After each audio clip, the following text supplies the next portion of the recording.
Greetings everyone, T-Strats here. So today I'm really excited to present to you a new series I'm piloting called TLOU Review. It's going to be focusing on both The Last of Us multiplayer and The Last of Us game series, but most excitingly, it's going to involve our growing community.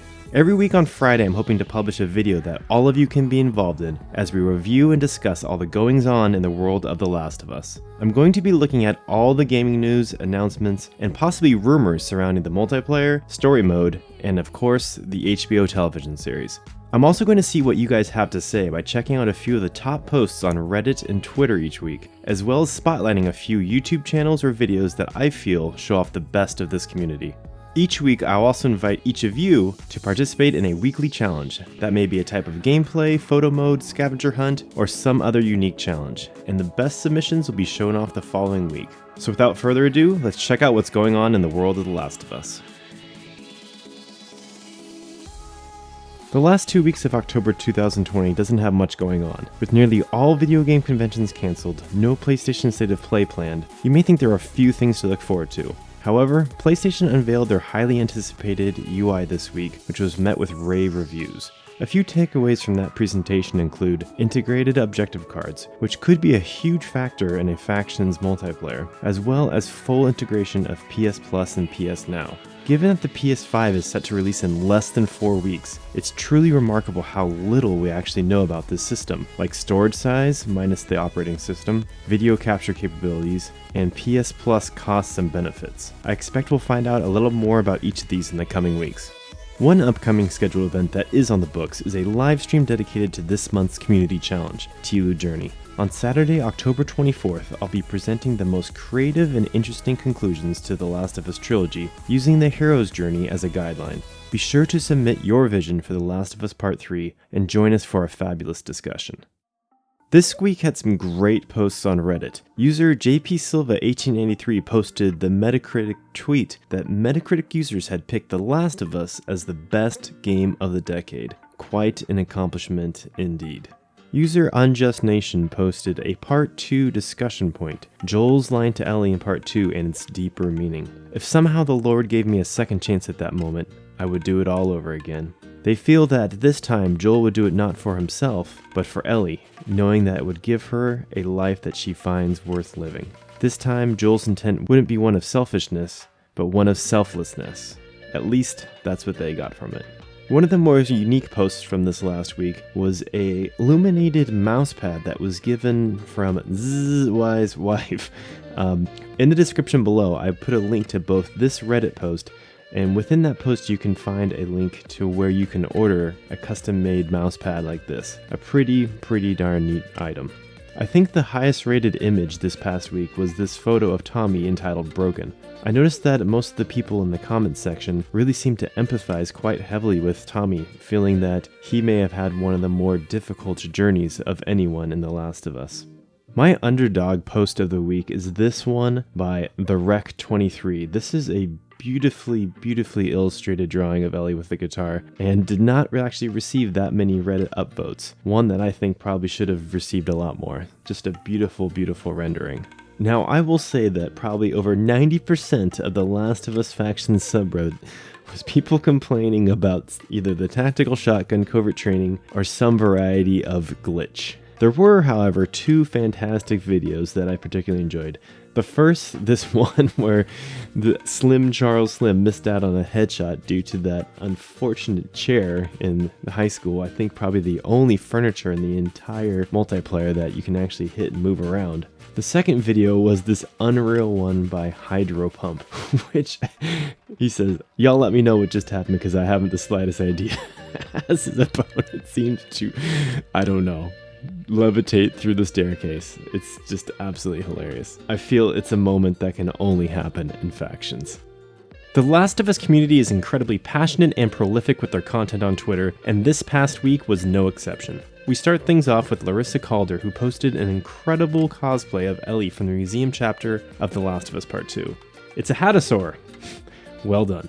This past week, I ventured south for a very small family event and spent a few days in Santa Barbara, California. While there, I took the opportunity to sneak out and snap a few photos of the Constant Street sign and the Santa Barbara train station that's masterfully depicted in the epilogue chapter of The Last of Us Part 2. I'm happy to say that I never came across any rattlers during my travels down there. Dafa Winchester tweeted a gorgeous piece of artwork depicting Ellie engaging the Seraphites. For me, I think it was a fantastic use of color in this one. Really excellent job. Naughty Dog had a slew of great tweets this week with the news that The Last of Us Part 2 was named Game of the Year by trusted reviews and its readers. Both games in The Last of Us series actually ended up winning awards this week, which is pretty amazing when you think about it. I'd love to hear your thoughts on Naughty Dog winning both of these awards this week in the comments below. If that news wasn't good enough, Naughty Dog also announced that all of their PS4 titles are backwards compatible with PS5. Excellent news, which likely means we'll see The Last of Us and Factions multiplayer continue on its third generation, which is an absolutely incredible feat when you think about it. The last tweet that I wanted to point out from Naughty Dog this past week is their ongoing photo mode contest that was announced on The Last of Us Day. I've included the link to everything you need to know about this contest in the description below, so please be sure to check it out and submit your photos if you can. This here is an interesting little tweet I came across earlier this week. The NBA 2K21 devs are using the PS5's adaptive triggers to add resistance at certain times to convey fatigue. Just imagine this technology being used in Factions 2 to convey fatigue after sprinting, or to reduce the effectiveness of your listen mode during a rainstorm, or even to slow your fire rate due to cold fingers in a potential snowstorm situation. Huge potential. But I want to know what you guys think about this feature. Is this something you would like to see implemented in future multiplayers? Let me know, please. YouTube is absolutely inundated with The Last of Us content, so each week I'll use this section to highlight a few quality videos that were recently uploaded. One such video is the excellent The Making of the Rat King by Games Radar journalist Alex Avard. Some of you may remember him as the journalist who interviewed several Factions community members and myself in this phenomenal article. This time, Alex sat down with the Naughty Dog developers who made the Rat King scene possible, and he shines light on a few of their influences and some of the challenges they overcome while making it. Anthony Caliber, the reigning champion of nearly every The Last of Us speedrun record out there, is well on his way to doing the same for The Last of Us Part 2. Anthony recently started speedrunning the Abbey section of The Last of Us Part 2 and set the world record this week with this incredible run. While you can see his World 1 records and Rage compilations on YouTube, be sure to check him out live on Twitch for a chill livestream experience with a healthy dose of humor. Perhaps no other content creator has put out more quality Factions 2 speculation videos than Rage's Rager. He continued his recent run with a very timely and important video that has inspired me to make my own video to help bring more awareness to this topic. His video is all about skilled base matchmaking in Factions 2 and how it will influence the Factions experience we currently know, for better, for worse. Be sure to give it a watch and share your own thoughts on this important conversation. Now, I've felt for a long time that The Last of Us is an incredibly creative community with a huge number of underrated contributors, and today I hope to introduce you to the channel of a very skilled and well-spoken Last of Us Factions player who goes by the name of Six. He's uploaded some genuinely unique content such as a Factions strategy breakdown, as well as the occasional live stream and montage. This week, he posted an epic match in which he notched an unbelievable 12 shivs in a late join match. If you're a fan of Factions, check out this video and be sure to tell Six that T-Strat sent you.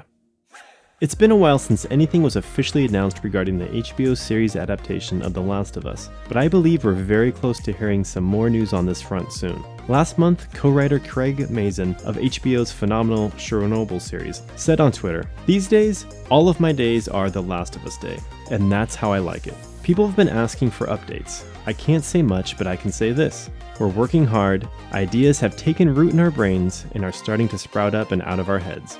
Expect some more clarification on the scope, casting, and release date of this highly anticipated series in the coming weeks. As excited as many of us are for the Last of Us HBO series, I think perhaps even more subscribers of this channel are eagerly awaiting the long-awaited official announcement for the next iteration of The Last of Us Factions. The last semi-official news came from creative director Neil Druckmann himself, who published this cryptic tweet on The Last of Us Day. "Thank you to all the wonderful fans for an incredible Last of Us Day. Your positivity and love is incredibly inspiring. Oh, and about that other thing, be patient. It'll be worth it." That other thing is most certainly the not-so-secret multiplayer project that Naughty Dog has been working on for years at this point. They referred to it as extremely ambitious, so I am as excited as ever. Of course, no announcement can be made until after the PS5, PS Plus, and PS Now details have been released. So once they are, be ready. A Factions announcement should follow up soon thereafter. Of course, Sony could really blow our minds and release a Factions 2 announcement as part of a full unveiling of the new PS Plus and PS Now services on PS5. Whatever happens in regards to Factions, I'll be here on TLOU Review to keep you up to date on the latest developments. Last but certainly not least, TLOU Review will contain this community clips section, which will feature your fantastic gameplays, photos, stories, ideas, questions, and other challenge attempts every week. I'm kicking things off in this initial shortened week with a challenge for Factions aficionados, an HR headshot challenge. Over the next few days, I encourage you to submit your best HR headshot doubles, triples, quads, or simply an unbelievable single shot. How do you submit your footage? Great question. Just upload your video to Twitter, YouTube, or The Last of Us Factions Reddit, and use the hashtag TLOUChallenge. Feel free to leave a comment here on this video to let me know that you've uploaded your highlight. The most creative, entertaining, and impressive gameplays will be selected and shown in the next week's episode. So go equip your HR loadouts and get hunting. If you enjoyed this pilot episode of TLOU Review, please consider liking, subscribing, and letting me know your impressions in the comments section below. I'd like to thank each of my channel members for their generous contributions in assisting me in raising the entire Last of Us community to new heights. Channel members will be granted early access to every TLOU Review as a token of my appreciation. If you would like to support this channel and the vision we have for the Last of Us community, please consider becoming a member today. I truly appreciate each and every one of you taking the time to join me today. I hope to see you in the next one. Have a wonderful rest of your day, and I'll catch you later. Cheers.